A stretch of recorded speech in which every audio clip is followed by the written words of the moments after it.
दोस्तों पिछले साल हमने इंडिया का सबसे बड़ा हॉरर फेस्टिवल किया, हॉरर कॉन।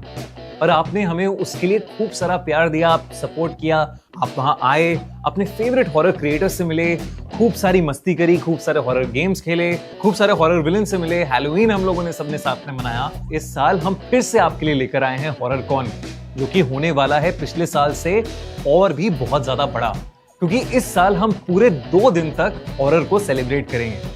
आपके फेवरेट हॉरर स्टोरी टेलर्स आएंगे, हम एक हॉरर की पार्टी करेंगे जहां हम नाचेंगे, गाएंगे, मस्ती करेंगे और खूब सारे मजे करेंगे। तो आओ हॉरर कॉन में 25 अक्टूबर और 26 अक्टूबर को हो रहा है NSIC ओखला दिल्ली में। जल्दी से जाकर अपने टिकट्स बुक कराओ, link in the description and pin comment. और दोस्तों हॉरर कॉन के अपडेट्स के लिए हॉरर कॉन इंडिया का इंस्टाग्राम हैंडल अभी फॉलो कर लो, link in the pin comment. दोस्तों पार्ट 1 में हमने देखा कि स्मर्ल फैमिली एक नए घर में शिफ्ट हुए और उनके साथ अजीबोगरीब चीजें घटने लगी। चीजों का इधर से उधर हो जाना, घर में एक बहुत तेज बदबू आना और तो और घर के अंदर एक काली परछाई का दिखना, ये सब स्मर्ल फैमिली के लिए आम बात हो गई थी। लेकिन जब उनकी आंखों के सामने उनका फैमिली डॉग हवा में उड़ा और दीवार पर टकराया, तब उन्हें यकीन हो गया कि उनके घर में स्पिरिट्स हैं और वो लोग बहुत ज्यादा घबराने लगे। पर इस कहानी का पार्ट 2 शुरू करने से पहले अभी तक जिन लोगों ने भी खूनी मंडे को सब्सक्राइब नहीं किया है, वो जल्दी से सब्सक्राइब करो, क्योंकि अगर आप हमें सब्सक्राइब करोगे, बेल नोटिफिकेशन को ऑन करोगे, तो इससे हमें बहुत ज्यादा मोटिवेशन मिलता है आपके लिए जल्दी जल्दी ऐसी ही डरावनी कहानियां बनाने का। तो देर किस बात की, जल्दी से सब्सक्राइब बटन दबाओ और एंजॉय करो स्मर्ल्स फैमिली हॉन्टिंग का सेकंड पार्ट। जैसे जैसे वक्त बीतता रहा, स्मर्ल फैमिली के साथ हादसे बढ़ते जा रहे थे। जैक जब रात में सोता था तो उसे अक्सर ऐसा लगता था कि जैसे कोई उसके बहुत करीब है और उसके पास सांस ले रहा है, लेकिन उसे कभी कोई दिखाई नहीं देता था। फिर एक रात उसकी नींद एक जवान लड़की की आवाज से खुली। उसे ऐसा लगा कि शायद जैनेट उसे बुला रही है, लेकिन जब वो बेड पर पलटा तो वहां जैनेट नहीं बल्कि कोई और ही लड़की थी। उसका चेहरा एकदम सफेद सा पड़ा था और आंखों के नीचे बेहद काले गड्ढे थे। इससे पहले कि जैक कुछ कर पाता, उस लड़की ने जैक को पकड़ लिया और जैक बेहोश हो गया। जब उसे होश आया तो उसकी पूरी बॉडी पर किसी के नोचने के निशान थे। जब ये बात जैक ने जैनेट को बताई तो जैनेट ने उससे कहा कि उसके साथ भी अक्सर रात में ऐसा ही होता है। कोई लंबा काला साया उसके पास आता है, उसकी चद्दर नीचे खींचता है और फिर उसके पैर पकड़ लेता है, जिसके बाद उसे होश नहीं रहता। जब वो उठती है तो उसकी बॉडी पर भी खरोंचे होती हैं। एक दूसरे की बात सुनकर दोनों अब काफी घबराने लगे थे। एक रात जब जैक और जैनेट अपने कमरे में सो रहे थे, जैक को एक बहुत ही अजीब सा सपना आया। वो सपने में हवा में फ्लोट कर रहा था, पर थोड़ी देर बाद जैक की आंख खुली तो उसे समझ आया कि वो कोई सपना नहीं था। जैक सच में अपने बिस्तर के करीब 2 फीट ऊपर हवा में फ्लोट कर रहा था। अचानक से जैक छटपटाने लगा और वो जोर से बिस्तर पर वापस गिर गया। जैनेट के साथ भी कई अजीब अजीब इंसिडेंट्स हुए। एक दोपहर जब जैक और जैनेट सो रहे थे तो उनकी नींद एक झटके से खुली। जैनेट को उसके बिस्तर से कोई नीचे घसीट रहा था। वो कोई जो ना दिख रहा था और ना ही सुनाई दे रहा था, बस पूरी जान से जैनेट को नीचे खींच रहा था। ये देखकर जैक ने जैनेट को ऊपर खींचने की कोशिश की, पर उस अदृश्य शक्ति की ताकत इतनी ज्यादा थी कि उसने जैनेट को बिस्तर से नीचे खींचा और जमीन पर घसीटकर कमरे के दूसरे कोने में ले गया। जैनेट चीखने के अलावा कुछ नहीं कर पाई। थोड़ी देर बाद उस ताकत ने जैनेट के शरीर को वहीं जमीन पर छोड़ दिया। अब जैक और जैनेट अपने साथ हो रहे इन घटनाओं से बुरी तरह डर चुके थे।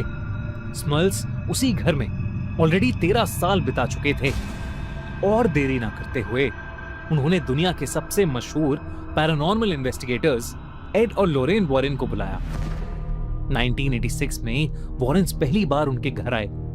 एड और लोरेन डेमोनोलॉजी पढ़ते थे और कई बड़े पैरानॉर्मल इन्वेस्टिगेशन केसेस सॉल्व कर चुके थे। लोरेन के अंदर साइकिक एबिलिटीज थी जिससे वो नॉर्मल लोगों से ज्यादा देख, समझ और फील कर पाती थी। उसे स्मर्ल्स के घर में कदम रखते ही यह एहसास हो गया कि उनके घर में कोई एक आत्मा नहीं बल्कि कई आत्माएं हैं। वॉरेंस ने अपनी इन्वेस्टिगेशन शुरू कर दी। एड, लोरेन और उनकी टीम ने पूरे घर में कई टेप रिकॉर्डर्स लगाए। स्मर्ल्स के घर जाकर एड और लोरेन समझ गए कि ये कोई आम हॉन्टिंग नहीं थी। जब उन्होंने इन्वेस्टिगेट किया तो उन्हें पता चला कि स्मर्ल्स के घर में 4 स्पिरिट्स थीं। एक बूढ़ी औरत की जो किसी को नुकसान नहीं पहुंचाना चाहती थी, एक थोड़ी परेशान और गुस्सेल जवान लड़की की और एक लंबे चौड़े आदमी की। लेकिन इन तीनों आत्माओं से कई खतरनाक थी वो चौथी आत्मा, एक इनह्यूमन डिमोनिक एंटिटी, एक डीमन यानी एक शैतान की आत्मा जो बाकी सब पर कंट्रोल कर रही थी। वॉरेंस ने कई सारे ब्लेसिंग रिचुअल्स और एग्जॉर्सिज्म शुरू कर दिए। एक एग्जॉर्सिज्म के दौरान एड होली प्रेयर्स पढ़ते हुए पूरे घर में घूम रहा था जब अचानक से उसे जैक और जैनेट के कमरे में एक परछाई दिखी। वो कमरे में गया और जोर जोर से होली प्रेयर्स पढ़ने लगा और तभी अचानक से उसकी सांसें अटक सी गईं। उसे ऐसा लगने लगा कि जैसे कोई उसका गला दबाने की कोशिश कर रहा है। उस इनविजिबल फोर्स की उंगलियां एड के गले में गड़ रही थीं, पर तभी एड की टीम का एक मेंबर वहां आ गया और उसने जोर जोर से प्रेयर्स चांट की। कुछ ही देर में एड के गले से वो प्रेशर गायब हो गया, लेकिन उसके गले पर उंगलियों के गहरे निशान बन गए थे। कई रिचुअल्स के बावजूद स्मर्ल्स की ये मुश्किलें खत्म ही नहीं हो रही थीं। घर का माहौल अब इतना हैवी हो चुका था कि बच्चे अपने कमरे में अकेले सोने से मना कर देते थे। जीसस क्राइस्ट के क्रॉस घर की दीवारों से अपने आप उतर के नीचे गिर जाते थे। फर्नीचर खुद से इधर उधर हो जाता था और पूरा घर उथल पुथल हो जाता था। कई बार तो स्मर्ल्स और वॉरेंस के सामने ही चेयर्स हवा में उड़ती थीं और आपस में बजना शुरू हो जाती थीं। इसी बीच एड को जैक जेनेट के बेडरूम के अंदर वाले मिरर पर एक मैसेज दिखा, लीव, यानी चले जाओ यहां से। जैसे कोई उनके वहां होने से बिल्कुल खुश नहीं है और उन्हें वहां से जाने के लिए कह रहा है। कोई भी प्रीस्ट एड और लोरेन की मदद नहीं कर पा रहा था। तब स्मर्ल फैमिली प्रेस के पास गई, इस उम्मीद में कि शायद कोई उनकी कहानी सुनेगा और उनकी मदद कर पाएगा। अपनी आइडेंटिटी छुपाकर जैक और जैनेट लोरेन के साथ एक टॉक शो पर गए जहां उन्होंने अपनी पूरी कहानी सुनाई। पर शायद वो डीमन नहीं चाहता था कि उसके बारे में बात हो। जब वो दोनों अपने घर वापस आए तो वो डीमन अपना बदला लेने के लिए तैयार बैठा था। उस रात सोते हुए जैक और जैनेट को ऐसा लगा कि जैसे उनका बेड बहुत जोर से हिल रहा है।